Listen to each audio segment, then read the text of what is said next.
The verdict falls. The celestial tribunal hung suspended in the void between three dying stars, its crystalline architecture defying every law of physics that humanity had once held sacred. Within its central chamber, representatives from 63 species gathered in judgment, their forms ranging from gaseous clouds of sentient plasma to beings of living metal. At the center of it all stood Marcus Vale, humanity's sole representative, dressed in the simple black uniform of Earth's diplomatic corps. Marcus had been standing for 17 hours straight. The council had denied him a chair, claiming human physiology didn't require one for such a brief period. It was a petty cruelty, but Marcus understood its purpose. They wanted him weak, tired, more likely to make mistakes. They didn't understand that humans had evolved as persistence hunters, that standing for days was nothing compared to what his ancestors had endured chasing prey across ancient savannas. Supreme Adjudicator Korthak floated above the assembly, its crystalline form refracting light into 1,000 rainbow patterns. When it spoke, the sound came from everywhere and nowhere at once. The evidence has been presented. Humanity stands accused of reckless expansion, aggressive economic practices, and maintaining military forces beyond acceptable limits for a species of your classification. Marcus kept his expression neutral, though inside he wanted to laugh at the absurdity. Reckless expansion meant they had colonized empty worlds faster than other species thought proper. Aggressive economic practices translated to human merchants actually negotiating prices instead of accepting whatever the established trading cartels demanded. As for military forces, every human colony maintained defense fleets because pirates mysteriously appeared wherever humans settled, despite the Council's claims that piracy had been eliminated millennia ago. Does the human representative wish to speak before the verdict is rendered? Korthik's tone suggested this was merely a formality. Marcus stepped forward, his boots echoing in the vast chamber. I do, Supreme Adjudicator. But first I must ask why several council members who promised to speak on humanity's behalf are absent from these proceedings. A ripple of discomfort passed through the assembled delegates. The Altarian ambassador's scales shifted to a darker shade, while the Vorthon representative's tentacles curled inward defensively. The members you reference have reconsidered their positions, Korthak replied smoothly. They have seen the wisdom of the council's concerns. Translation: they had been threatened or bribed into silence. Marcus had expected as much.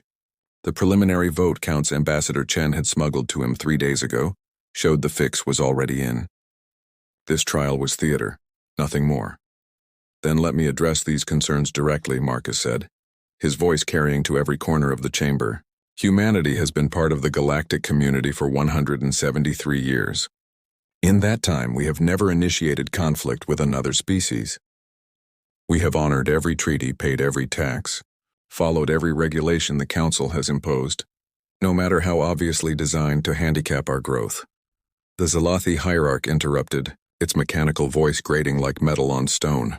Your compliance with minimum standards does not address the core issue. Humanity represents chaos in our ordered galaxy. You refuse the guidance of elder species. Your people question established wisdom. Your very existence disrupts 10,000 years of stability. Marcus smiled grimly. There it was, the real crime. Humans asked why things were done certain ways. They suggested improvements. They didn't accept that something should be done simply because it had always been done that way. In a galaxy where some species had remained technologically stagnant for millennia, humanity's rapid advancement from nuclear fission to quantum manipulation in less than 3 centuries terrified them.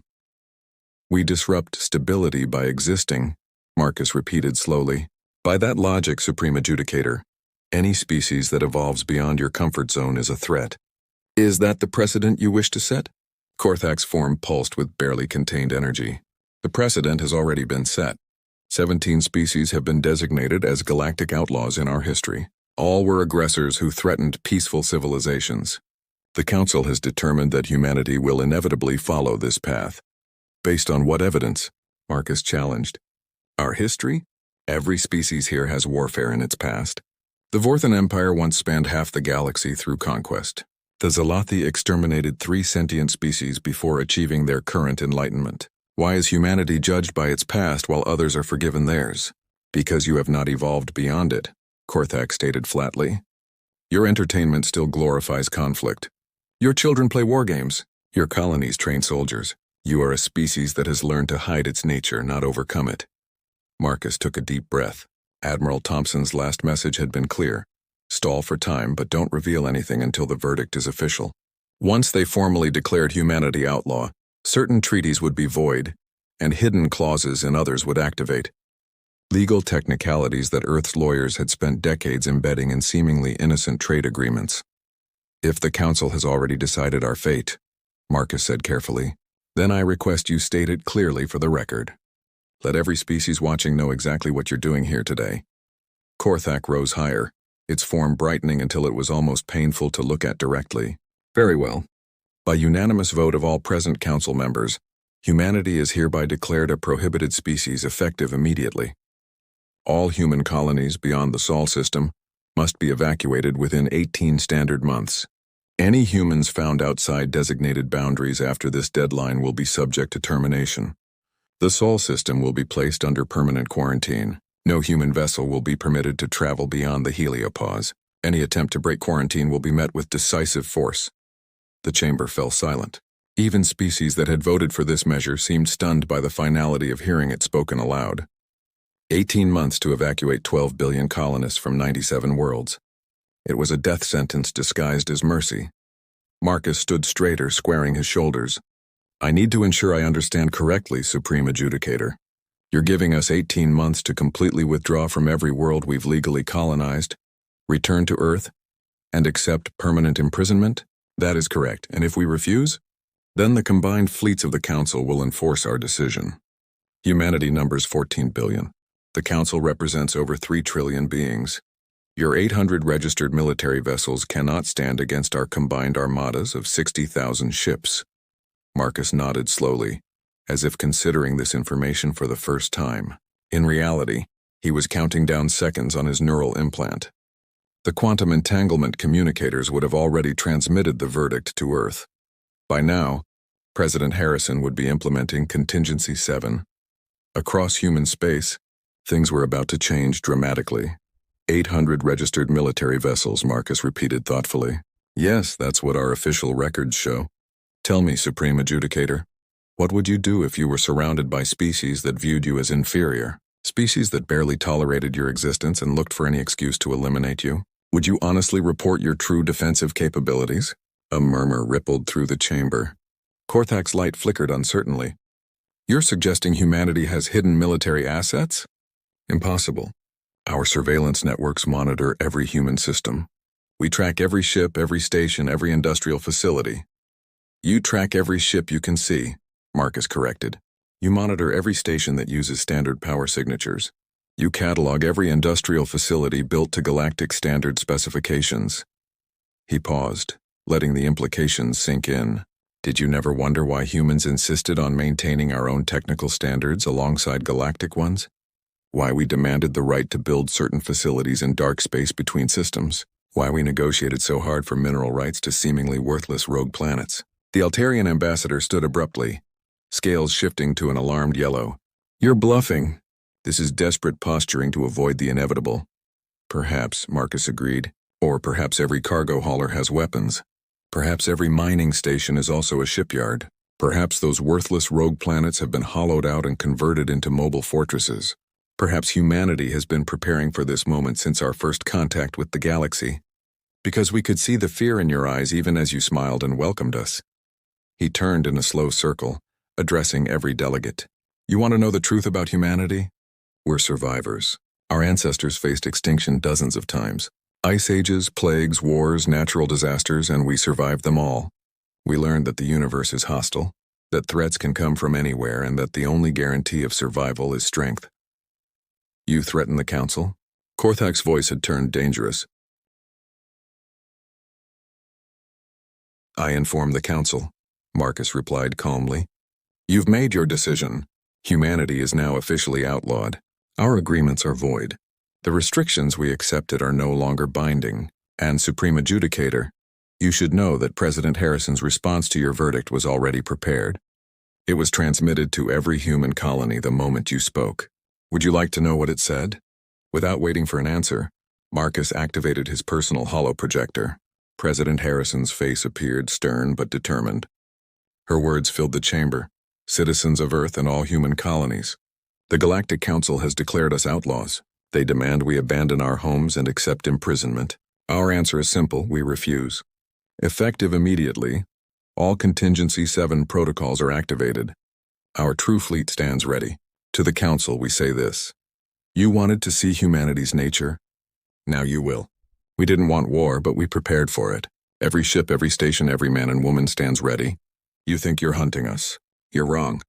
The hunt has already begun, and you just became the prey. The Armadas rise. The transformation of human space began exactly 18 minutes after the Council's verdict. On Mining Station Delta 7, supposedly a simple ore processing facility, massive blast doors opened to reveal the sleek hulls of 40 battlecruisers. Each ship was a masterpiece of human engineering, incorporating technology reverse-engineered from a dozen species but improved with humanity's unique gift for warfare. Captain Rachel Morrison stood on the bridge of the HSS Defiance, watching her fleet emerge from hiding. For 12 years, she'd played the role of a mining supervisor, filing boring reports about iron ore yields while secretly overseeing the construction of humanity's hidden armada. Now finally the charade was over. All ships reporting ready, Captain, her executive officer, Commander Lee, announced. Stealth plating is disengaged. Weapon systems online. The Council's surveillance satellites are getting an eyeful right about now. Morrison smiled coldly. Let them look. By the time they process what they're seeing and report back, we'll be long gone. Transmit activation codes to all hidden facilities in Sector 7. It's time to show them what humans can do when we're not playing nice. Across human space, similar scenes played out. Cargo ships jettisoned false hull plating to reveal weapon arrays. Civilian space stations activated hidden shield generators and point defense systems. Most dramatically, 3 rogue planets that humans had claimed for research purposes fired up massive engines, revealing themselves as mobile battle stations, each one the size of a small moon and bristling with weapons. The Council's response was swift but disorganized. They had expected resistance, but not on this scale. Initial reports suggested humans had hidden at least 3,000 military vessels, but as more facilities revealed themselves, that number kept climbing. 4,000, 5,000, 8,000. By the time Korthak received the final tally, the number had reached 12,000 ships, not counting civilian vessels that had been armed. In the Celestial Tribunal, chaos reigned. Delegates screamed at each other, accusatory and panicked. How had humanity hidden such a massive military buildup? Who had failed in their intelligence gathering? More importantly, what did the humans intend to do with such a force? Marcus Vale remained in the chamber, technically a prisoner but largely ignored in the pandemonium. He watched the various species representatives with professional interest, noting which ones seemed genuinely surprised and which appeared merely to be playing along. The Altarians were genuinely shocked, their scales cycling through colors so fast it was almost nauseating. But the Vorthon's reaction seemed theatrical, and he caught the Zalathi hierarch exchanging meaningful glances with 2 other mechanical species. Supreme Adjudicator Korthak finally restored order by flooding the chamber with a pulse of blinding light. Silence. This changes nothing. 12,000 ships are still outnumbered 5-1 by our combined fleets. Begin immediate mobilization. Every member species will contribute their required vessels to the enforcement fleet. And if humanity attacks first? The Altarian ambassador asked, scales now a permanent shade of fearful orange. They won't, Korthak stated with confidence. Humans understand mathematics. They know they cannot win. This display is meant to improve their negotiating position, nothing more. Marcus cleared his throat. Actually, Supreme Adjudicator, I should inform you that President Harrison included specific instructions for our fleet movements. Would you like to hear them? Before Korthak could respond, alerts began flooding in from across the galaxy. Human fleets weren't attacking Council worlds or civilian targets. Instead, they were taking control of specific locations. Jump gates, fuel depots, communication relays. Strategic points that seemed random until you looked at them on a galactic map. The Zalathi hierarch was the first to understand. Its mechanical voice carried a note of something that might have been admiration. They're not trying to conquer territory. They're creating choke points, those positions. They control the main trade routes between the core worlds and the outer rim. Marcus nodded. Humanity learned long ago that you don't need to defeat an enemy to win a war. You just need to make victory too expensive. Right now, Human fleets control 70% of the infrastructure your civilization depends on for faster-than-light travel and communication. We're not threatening your worlds. We're threatening your economy. The implications hit the delegates like a physical blow. The Council's member species were interconnected through vast trade networks. Raw materials from the outer rim fed the industrial worlds of the middle sectors, which produced goods for the wealthy core systems. Disrupting that flow for even a few months would cause economic collapse. This is terrorism, Korthak declared. But the uncertainty in its voice was clear. This is survival, Marcus corrected. But President Harrison has authorized me to deliver terms. Would you like to hear them? The chamber fell silent. Even Korthak seemed to shrink slightly. Speak. Marcus activated his holoprojector again. This time it displayed a galactic map with human positions marked in blue, council forces in red. The blue dots were everywhere, scattered like seeds across the galaxy, each one positioned at a critical junction. First, the declaration of humanity as a prohibited species will be rescinded immediately. Second, human colonies will be recognized as sovereign territory, not subject to council oversight beyond basic interstellar law. Third, humanity will be granted a permanent seat on the council with full voting rights. Fourth, reparations will be paid for the economic damage caused by the decades of discriminatory trade practices we've endured. Outrageous, several delegates shouted at once. Marcus continued as if they hadn't spoken. In return, humanity will withdraw from all captured positions, return to normal trade relations, and limit our military to 20,000 vessels. A reasonable number given that we now control 97 worlds and numerous space installations. 20,000?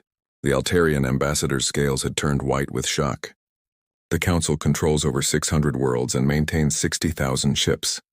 The Council also has 63 member species, Marcus pointed out. That's less than 1,000 ships per species. We're asking for 20,000 for one species. Given that you've just demonstrated your willingness to declare us outlaws on a whim, I'd say that's more than reasonable.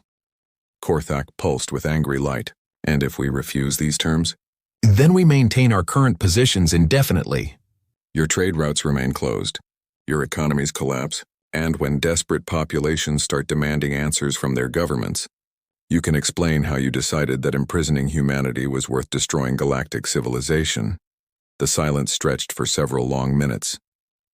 Finally, the Vorthon representative spoke, its translator rendering its chemical emissions as a tired voice.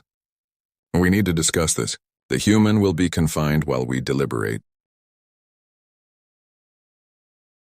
Marcus was escorted to a holding cell, but he wasn't concerned. The quantum communicator in his neural implant kept him connected to Earth and the fleet. He could monitor council communications through backdoors humanity had installed in their systems years ago. The debate was fierce, but the outcome was never really in doubt. The economic projections were too dire, the cost of war too high. 6 hours later, he was brought back to the chamber. Korthak's light had dimmed considerably. Whether from exhaustion or defeat, Marcus couldn't tell. The council has reached a decision, the Supreme Adjudicator announced. The terms are acceptable with modifications. Humanity will be granted provisional council membership, subject to review in 50 standard years. Your military will be limited to 15,000 vessels, subject to council inspection. Reparations will be negotiated through proper channels. Marcus pretended to consider this, though President Harrison had already authorized him to accept such modifications. There is one more condition. The council members who pushed for this declaration must publicly apologize to humanity and acknowledge that their fears were unfounded. Several delegates erupted in protest, but Korthak silenced them. That is acceptable. Do we have an agreement? We do, Marcus confirmed. President Harrison will begin withdrawing our forces immediately upon receipt of the signed accords. As documents were prepared and transmitted, the Zalathi hierarch approached Marcus. Your species planned this for decades. Every move, every contingency, you wanted this confrontation. Marcus met the mechanical being's optical sensors. No, we expected this confrontation. There's a difference. We hoped we were wrong, that the galaxy might actually accept us as equals. But hope isn't a strategy, so we prepared for the worst while working for the best. And if we had simply left you alone, then our hidden fleets would have remained hidden. Our weapons would have stayed sheathed. We would have been content as traders and explorers. But you couldn't do that, could you?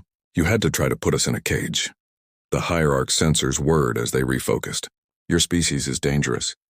Korthak was right about that much. Marcus smiled. Every species is dangerous when cornered. The difference is humans don't wait until we're cornered to prepare our response. We learned that from our history. Never again would we be caught unprepared. As the accords were finalized and the crisis passed, the galaxy struggled to adjust to a new reality. Humanity wasn't just another young species to be managed and controlled. They were players now with a seat at the table and the military might to keep it. In the weeks that followed, human merchants returned to trade stations, but now they were treated with a mixture of respect and wariness. Human colonies expanded their defenses openly, no longer needing to hide their strength. And throughout Council space, other young species took note. If humanity could stand up to the Council and win, perhaps they could too. On Earth, President Harrison addressed the human population. We didn't seek this confrontation, but neither did we shrink from it. Today, humanity takes its rightful place among the stars, not as subjects but as equals. To those who stood with us, we offer friendship. To those who opposed us, we offer peace. But to any who would threaten us, we offer this warning. Humanity is done being anyone's prey. We are explorers, traders, builders of worlds. But when necessary, we are also warriors. And we are very, very good at it. The Galactic Council had learned a valuable lesson about humanity.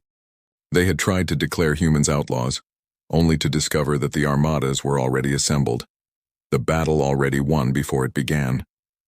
It wasn't human aggression that made them dangerous.